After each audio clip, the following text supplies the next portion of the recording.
Everyone, welcome to M for teaching. हाजिर हूँ आप सभी के सामने बहुत ही अमेजिंग आज की क्लास के साथ। और जैसा कि आप लोगों को पता है, हिंदी लिटरेचर, हिंदी साहित्य की क्लासेस कंटिन्यू चल रही हैं एम फॉर टीचिंग पर।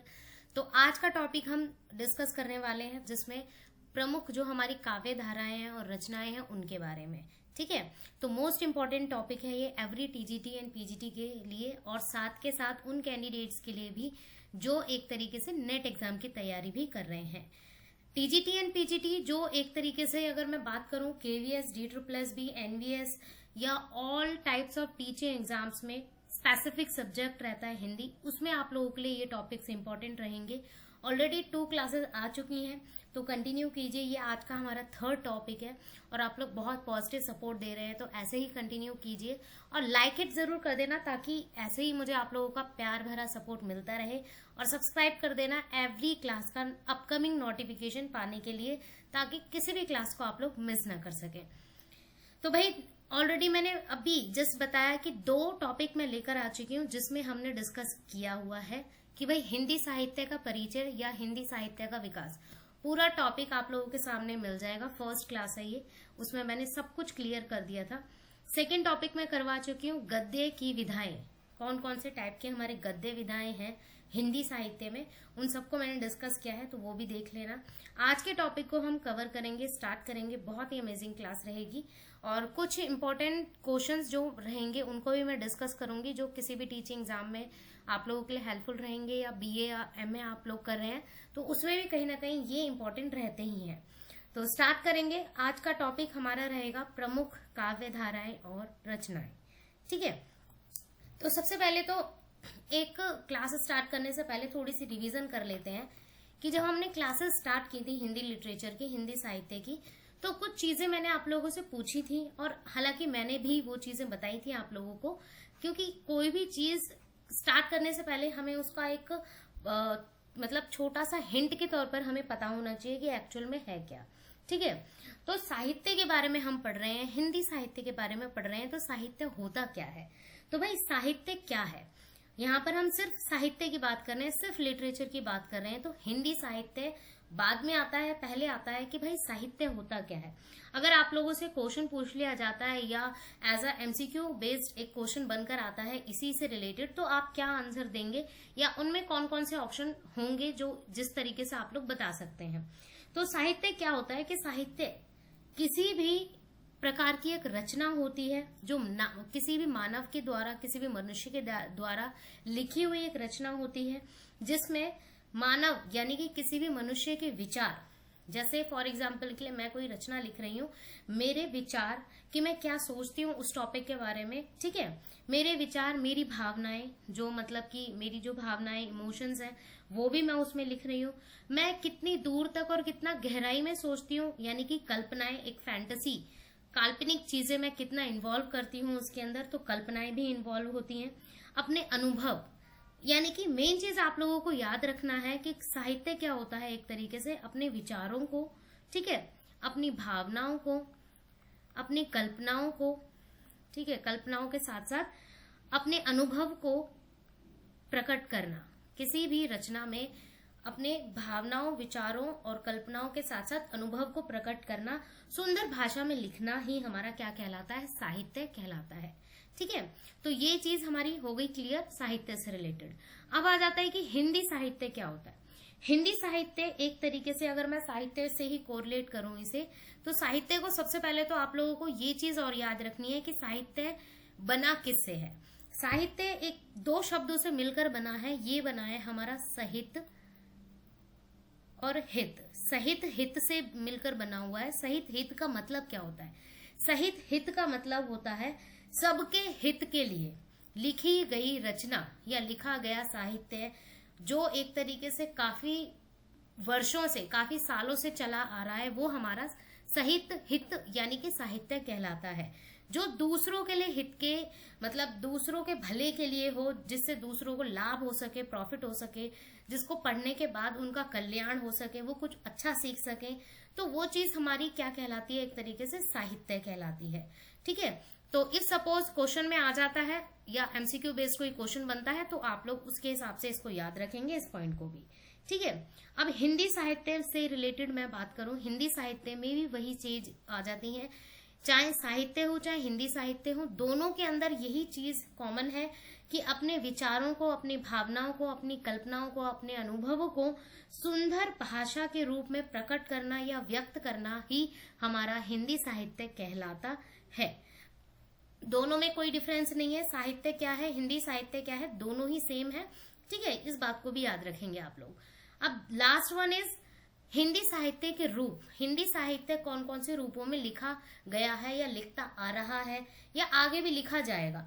आगे भी लिखा जाएगा तो कहीं ना कहीं चेंजेस आएंगे, कुछ ना कुछ परिवर्तन होगा।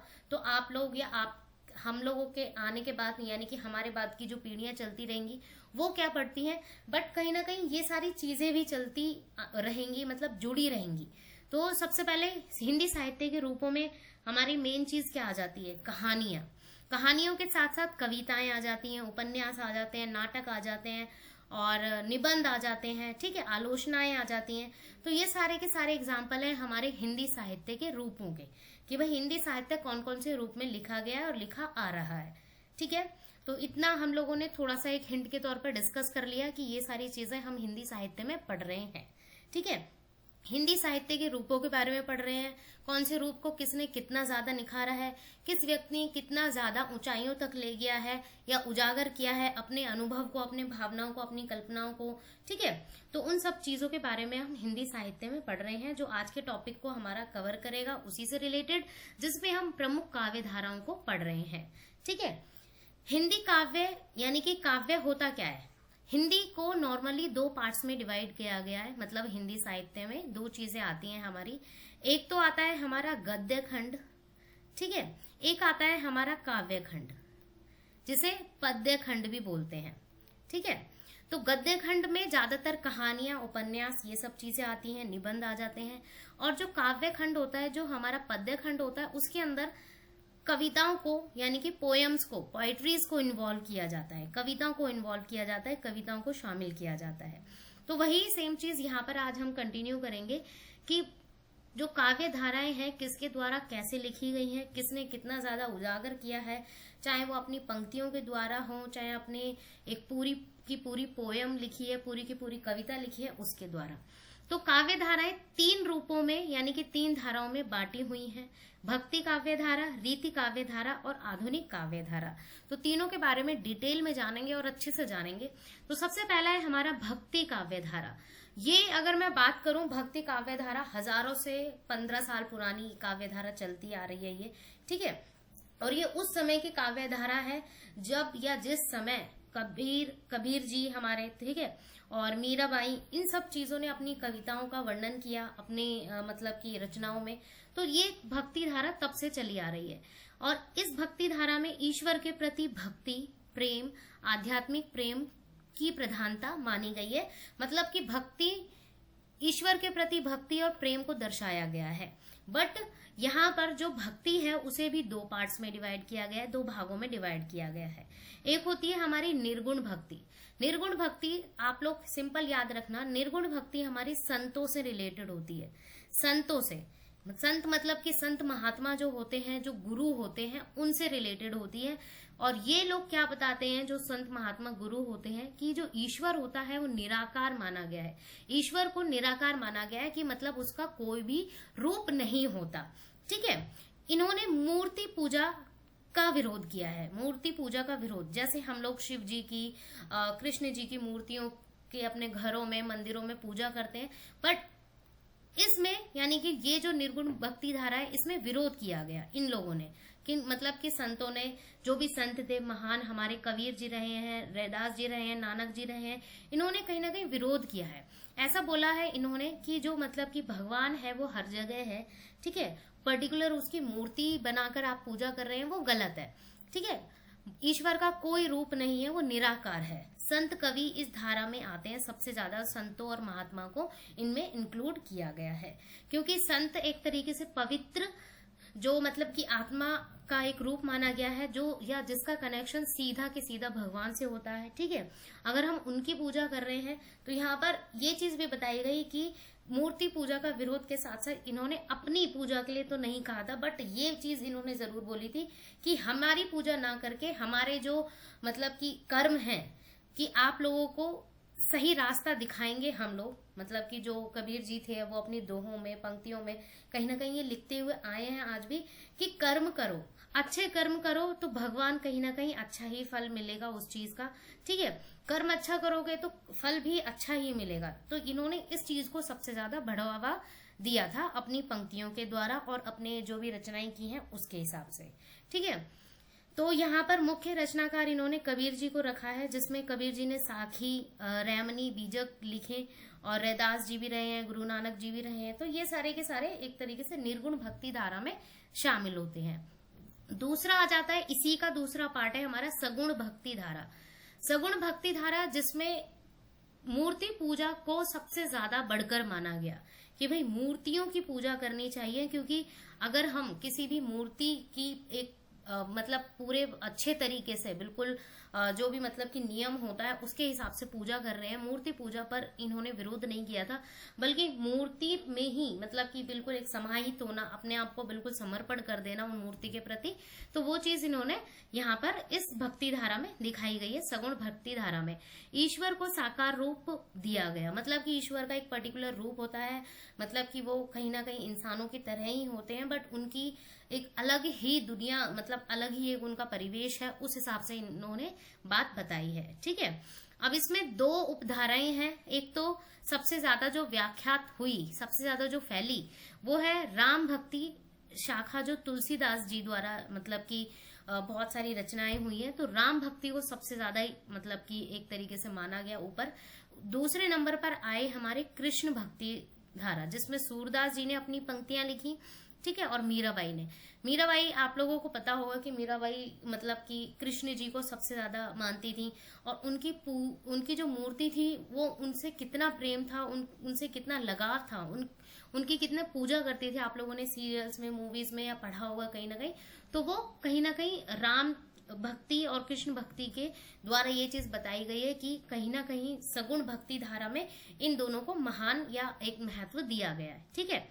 तो मुख्य रचनाकार हमारे इसमें सूरदास, जिन्होंने सूरसागर लिखी है, ठीक है, तुलसीदास रामचरित मानस लिखी है, मीराबाई की पदावली, और ये सूरदास वाला है, ये 8th या 9th क्लास में है एनसीईआरटी की बुक में। तो ये इससे रिलेटेड भी क्वेश्चन आते रहते हैं, तो ये इंपॉर्टेंट रख लेना, इस चीज को याद रख के, क्योंकि 8th 9th की जो एनसीईआरटी की बुक है हिंदी की, वो कहीं ना कहीं टीजीटी और पीजीटी वालों के लिए भी हेल्पफुल रहेगी, इस बात को भी याद रखना। अब चलते हैं आगे। दूसरे नंबर पर हमारी जो काव्य धारा आ जाती है, वो है हमारी रीति काव्य धारा। और रीति काव्य धारा, अभी तक हमने जो पहली काव्य धारा पढ़ी थी वो भक्ति से रिलेटेड पढ़ी थी, कि भक्ति किस तरीके से स्टार्ट हुई, किस तरीके से मतलब कौन कौन आए या किन किन लोगों ने अपना अपना योगदान दिया। अब आ जाती है रीति भक्ति धारा। रीति भक्ति धारा, इसमें श्रृंगार रस यानी कि किसी भी नायक नायिका, लड़का या लड़की या जो भी मतलब कि प्रेमी जोड़ा होता है, उनके प्रेम को मतलब दर्शाना पंक्तियों में दिखाई देता था। जो कविताएं होती थी उनमें सबसे ज्यादा श्रृंगार रस झलक कर आता था। मतलब अब नॉर्मली मैं बात करूं, जरूरी नहीं है कि वो प्रेम ही हो, ठीक है। प्रेम के साथ साथ अगर बात करेंगे हम, जो 9 रस हैं हमारे, उनमें से भी कहीं ना कहीं कोरिलेट किया गया जो रस है, और विरह वेदना को सबसे ज्यादा इसमें शामिल किया गया कि दुख पीड़ा, किस तरीके से दुख पीड़ाएं, मतलब कि किसी भी अगर कोई व्यक्ति है कैसे बिछड़ता है, तो कैसे उन दोनों के बीच में जो विरह वेदना है, जो पीड़ाएं होती है, वो किस तरीके से मतलब कि निकल कर आती हैं, ठीक है। तो वो चीज या इस चीज को रीति काव्यधारा में मतलब कि महानता दी है, या एक तरीके से कह सकते हैं महत्व दिया है, ठीक है। सुंदरता का वर्णन, स्त्री रूप की सुंदरता का वर्णन, सौंदर्य उपासना, ये सब चीजों को सबसे ज्यादा दर्शाया गया है रीति काव्यधारा में। एक चीज और याद रखना, जैसे आई थिंक आप लोग अगर 90s के हो, तो 90s के हिसाब से अगर आप लोगों ने 12th की है, ठीक है, 12th क्लास में अगर किस किस ने 12 मासा वाला चैप्टर पढ़ा है, तो ये बात भी मुझे बताना, ठीक है। सॉरी गलत लिख दिया है मैंने। 12 मासा 12th क्लास में मैंने पढ़ा था, 11th या 12th ऐसे ही था कुछ, मुझे याद नहीं अच्छे से, 11th या 12th 12 मासा। ये एक मतलब कि काव्य खंड का ही एक मतलब कि था, पोयम थी ये एक, जिसमें किस तरीके से जो नायक है या जो नायिका है वो एक दूसरे से मतलब कि अलग रहते हैं, और उन दोनों के वो जो नायिका है वो किस तरीके से अपनी कविताओं के माध्यम से, उस कविता के माध्यम से बता रही है कि मैं तुम्हारे बिना कितनी अकेली हूं। तो वो एक उनकी जो रचना होती है, देखो कविता लिखने की जो मतलब कि पूरी एक पैटर्न होता है, पूरी जो स्ट्रैटेजी होती है वो अलग तरीके का होता है। जैसे हम नॉर्मल बात करते हैं, नॉर्मल हिंदी में बात करते हैं, उस तरीके से नहीं लिखी जाती हैं कविताएं, ठीक है। तो 12 मासा का आप पूरा चैप्टर पढ़ना, मतलब उस पद्य को पढ़ना कि किस तरीके से 4-4 पंक्तियों में वो पद्य लिखे गए हैं, और उनकी जो मतलब की भाषा है वो लिखने वाली, वो कितनी विचित्र है, कितनी अलग है, ठीक है। तो उस भाषा को समझने के लिए भी आप लोगों को बहुत डीप में पढ़ना पड़ेगा, हिंदी को बहुत ही गहराई में समझने के लिए। और हालांकि जो पोएम्स होती हैं, जो कविताएं होती हैं, उनको समझने के लिए थोड़ा सा डीप में ही पढ़ना पड़ता है, ठीक है। तो 12 मासा के उदाहरण से मैं बस इतना बता रही हूँ कि 12 मासा वाले चैप्टर में कि किस तरीके से विरह वेदना को दिखाया गया है, ठीक है। तो वो आप पढ़ेंगे तो और ज्यादा आप लोगों को समझ आ जाएगा कि रीति काव्य धारा में सबसे ज्यादा किसको महत्व दिया गया है। अब प्रमुख रचनाकार कौन कौन रहे हैं? बिहारी जी रहे हैं जिन्होंने सतसई लिखी है, केशव दास जी रसिक प्रिया है, और घनानंद जी की भी रचनाएं रही हैं बहुत सारी। और ऐसा नहीं है कि सिर्फ यही है मुख्य रचनाकार हैं ये, और भी रचनाकार हैं जो आप पढ़ेंगे रीति काव्य धारा में, कहीं ना कहीं डिटेल में पढ़ेंगे तो उन सब चीजों के बारे में आप लोगों को पता चल ही जाएगा। और साथ के साथ मैं कंटिन्यू कर रही हूँ क्लासेस, तो उसके हिसाब से आपको आगे मैं बताती ही रहूंगी कि कौन कौन से हमारे महान रचनाकार रहे हैं, या किसने कौन सी अपनी कविता में क्या क्या चीजें लिखी हैं, तो वो हम कंटिन्यू करते रहेंगे। तो रीति काव्य धारा में इतना पता चल गया। देन आ जाता है हमारा तीसरी जो काव्य धारा है, आधुनिक काव्य धारा, जिसे आज के समय से कोरिलेट कर सकते हैं आप लोग। मतलब कि आज के समय वर्तमान में जो चल रहा है उन सब चीजों से रिलेट कर सकते हैं। और ये प्रेमचंद युग के टाइम की बात अगर मैं बता सकती हूँ, इसके अंदर प्रेमचंद की जो कहानियां हैं जो हम बचपन से पढ़ते आ रहे हैं। सबसे पहली जो मैं अपना एग्जाम्पल बताऊं, सबसे पहली जो मैंने इनकी कहानी पढ़ी थी वो ईदगाह पढ़ी थी, ठीक है। और ईदगाह एक चैप्टर मतलब कि था, चैप्टर के साथ साथ एक सीरियल भी आता था बहुत टाइम पहले, काफी साल हो गए। तो उसके माध्यम से मतलब उसके अकॉर्डिंग मुझे पता चला कि भाई प्रेमचंद जी ने इतनी अच्छी अच्छी रचनाएं की हैं, इतनी अच्छी अच्छी चीजें लिखी है। तो ये कहीं ना कहीं प्रेमचंद और उनके साथ जो और भी रचनाकार रहे हैं उनसे कोरिलेट करता है ये वाली जो काव्य धारा है, ठीक है। इसमें या इस काव्य धारा में राष्ट्रभक्ति को दिखाया गया, प्रेम को, दुख को, समाज सुधार को, व्यक्तिगत भावनाओं को व्यक्त किया गया है। क्योंकि ये वो वाला टाइम था जब हमारे देश को आजादी नहीं मिली थी, ठीक है। हमारे देश को आजादी नहीं मिली थी, हमारा देश कहीं ना कहीं अंग्रेजों का गुलाम था। तो उस गुलामी के दौर में जो हमारे देश में हो रहे मतलब कि प्रताड़ना जो हो रही थी, चीजें राष्ट्रभक्ति से रिलेटेड, समाज सुधार से रिलेटेड जो चीजें हो रही थी, तो वो सारी की सारी रचनाएं उस टाइम के जो भी हमारे रचनाकार थे उन्होंने अपनी मतलब की रचनाओं में लिखा, उन सब चीजों को प्रदर्शित किया। अब जो आधुनिक काव्य धारा है उसे 4 भागों में बांटा गया है, उपधाराओं में कह सकते हैं, या मतलब उसकी भी खुद के 4 पार्ट्स हैं आधुनिक काव्य धारा में। तो पहला पार्ट है हमारा छायावादी युग। याद रखना युग वाला पॉइंट भी अलग है। जब आप लोग ये पढ़ेंगे ना कि मतलब हिंदी साहित्य को कितने पार्ट्स में बांटा गया है, कितने कालों में बांटा गया है, तो वहां पर भी ये पॉइंट आता है, मतलब ये वाला पॉइंट आता है आधुनिक वाला, ठीक है, आधुनिक युग वाला। तो ऐसे ही आधुनिक काव्य धारा में इन वाले पॉइंट को भी इंक्लूड किया गया, दोनों सेम ही है, ठीक है। तो छायावादी युग भी कह सकते हैं, छायावाद के टाइम का जो हमारा काल है जो 1918 से 1936 तक चला था। और इसमें सबसे ज्यादा रचनाएं कौन कौन से टॉपिक्स पर हुई थी? विषयों पर हुई थी, कल्पनाएं, रहस्यमयी चीजें, प्राकृतिक सौंदर्य और व्यक्तिवाद पर, ठीक है। और यहाँ के जो प्रमुख मतलब कि जो सबसे ज्यादा जो जिनकी रचनाएं उभर कर आई वो हैं हमारे जयशंकर प्रसाद जी। जयशंकर प्रसाद जी की एक एक क्या बहुत सारी रचनाएं हैं इनकी। तो वैसे आंसू आंसू भी इनकी बहुत अच्छी रचना है, आप लोग पढ़ना बहुत डिटेल में, और बहुत इन्होंने अपनी मनोभावना को व्यक्त किया है। कामायनी भी बहुत अच्छी इनकी रचना है। सूर्यकांत त्रिपाठी निराला जी की भी बहुत सारी रचनाएं हैं। महादेवी वर्मा जी की भी बहुत सारी रचनाएं हैं। सुमित्रा नंदन पंत, ये उस टाइम के मतलब कि कवि रहे हैं जिन्होंने छायावाद मतलब हमारे देश के आजाद होने से पहले के टाइम को सबसे ज्यादा अपनी रचनाओं में दिखाया है, और समाज सुधार से रिलेटेड प्रेम दुख हर चीज को व्यक्त किया है अपनी कल्पनाओं में। ठीक है, फिर आ जाता है दूसरा हमारा प्रगतिवाद। प्रगतिवाद ये टाइम पीरियड चला था हमारा 1936 से लेकर 1950 तक। अब ये टाइम कब से कब तक का था, जब हमारे देश को 1947 में आजादी मिली, तो उससे बहुत मतलब कि क्लोज था ये जो टाइम था, ये बहुत ज्यादा क्लोज था हमारे देश के आजाद होने से मतलब कि होने के टाइम पर, जिसमें सबसे ज्यादा जो महत्व दिया गया समाज सुधार के ऊपर, शोषण विरोध के ऊपर, यथार्थवाद चीजों के ऊपर, और वर्ग संघर्ष।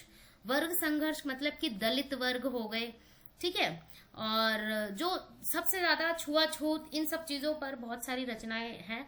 ठीक है, आप लोग याद रखना। एक आई थिंक मैला आंचल भी आप लोग पढ़ोगे ना, तो उसमें भी कहीं ना कहीं दलित के बारे में बताया गया है। ठीक है, दलित परिवार या दलित लोग किस तरीके से संघर्ष करते थे उस टाइम पर अपने जीवन यापन के लिए अंग्रेजों से, या जो उच्च वर्ग के लोग होते थे उन लोगों से। तो वो सबसे ज्यादा प्रगतिवाद में आप लोगों को देखने के लिए मिलेगा। तो यहाँ के या इस टाइम के जो प्रमुख या मुख्य जो मतलब कि कवि रहे हैं, नागार्जुन जी रहे हैं, केदारनाथ अग्रवाल, त्रिलोचन जी, रामधारी दिनकर जी रहे हैं, और ये प्रारंभिक रचनाओं में सबसे ज्यादा इन्होंने महत्व दिया है। मतलब इनकी बहुत ऐसी रचनाएं रही हैं जो कहीं ना कहीं सबसे ज्यादा हमारे समाज सुधार और शोषण किस तरीके से होता था, चाहे नारीवाद, चाहे नारियों के ऊपर शोषण होता था, चाहे बच्चों के ऊपर शोषण होता था, चाहे दलित लोगों के ऊपर, चाहे जो उस टाइम तो मुसलमान और हिंदू ये वर्ग का भी बहुत ज्यादा मतलब कि विरोध होता था कहीं ना कहीं, तो उसके ऊपर भी रचनाएं लिखी गई। तो ये प्रगतिवाद में सबसे ज्यादा देखने के लिए मिलेगा।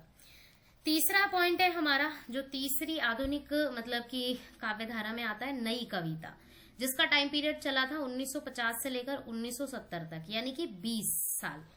अब 20 साल के गैप में इसके साथ एक और चीज जुड़ी हुई है, और वो मतलब कि मैं आप लोगों को बता दूंगी, इसके अंदर प्रयोगवाद भी जुड़ा हुआ है। ठीक है, जैसे प्रगतिवाद है तो नई कविता के साथ साथ एक प्रयोगवाद भी जुड़ा हुआ है, और प्रयोगवाद का जो टाइम पीरियड था वो 10 साल चला था। मतलब प्रयोगवाद और नई कविता 10-10 के हिसाब से चला था। और प्रयोगवाद में सबसे ज्यादा जो भाषा शैली है, नई भाषा शैली, उसके ऊपर चर्चाएं हुई थी। नई भाषा शैली का मतलब होता है जिसमें जो कविताएं हैं उसमें लिखने की जो भाषा है उसको कैसे बदला गया। ठीक है, अवधी भाषा आ गई और ब्रज भाषा आ गई, और भी खड़ी बोलियों में भी आज के टाइम पे तो खड़ी बोलियों में भी इतनी सारी कविताएं आ रही हैं जो आसानी से आप लोग समझ जाओगे। तो नई भाषा शैली में मतलब कि सबसे ज्यादा चर्चाएं रही प्रयोगवाद में, जो हमारी नई कविता से ही कोरिलेट करता है, क्योंकि 10 साल इसके भी हुए हैं। तो इसका काल 20 साल रहा है, तो प्रयोगवाद के 10 साल, तो मतलब 10 साल इसके 10 साल इसके, इस हिसाब से मतलब कि इसको डिवाइड किया गया, बांटा गया। विशेषताओं में व्यक्तिवाद के ऊपर लिखा गया, गहन भावों के ऊपर लिखा गया, मतलब डीपली थॉट्स जिसे हम कह सकते हैं, मुक्त छंद, अनुभूति की सघनता। ठीक है, और सबसे ज्यादा इसमें जो मुख्य हमारे कवि रहे हैं, अज्ञे जी रहे हैं, शमशेर बहादुर सिंह जी रहे हैं। ठीक है, मुझे यहाँ पर कुछ पंक्तियां याद आ रही हैं शमशेर बहादुर सिंह की। मैंने अभी एक हाल फिलहाल में एक पोयम पढ़ी थी, चुका भी हूं मैं। ये पढ़ना बहुत डीपली, एक मन की व्यथा इन्होंने दर्शाई है, और मैं इसको लिख देती हूँ यहाँ पर, चुका भी हूं मैं। ठीक है, ये मतलब कविता का नाम है, चुका भी हूं मैं। चुका भी हूं मैं, नहीं भी, इनकी जो पहली स्टार्टिंग होती है उस कविता के हिसाब से, चुका भी हूं मैं, नहीं भी, ढल चुका भी हूं मैं, और नहीं भी। तो मतलब ये एक तरीके से अपनी मनोव्यथा को इन्होंने उसमें बताया है कि किस तरीके से व्यक्ति सबसे ज्यादा कैसे या कौन कौन से संघर्षों से लड़ झगड़ कर आगे बढ़ता है। तो उन सब चीजों को इन्होंने कहीं ना कहीं बताया। धर्मवीर भारती, केदारनाथ जी, ये सब मतलब कि इसी में आए।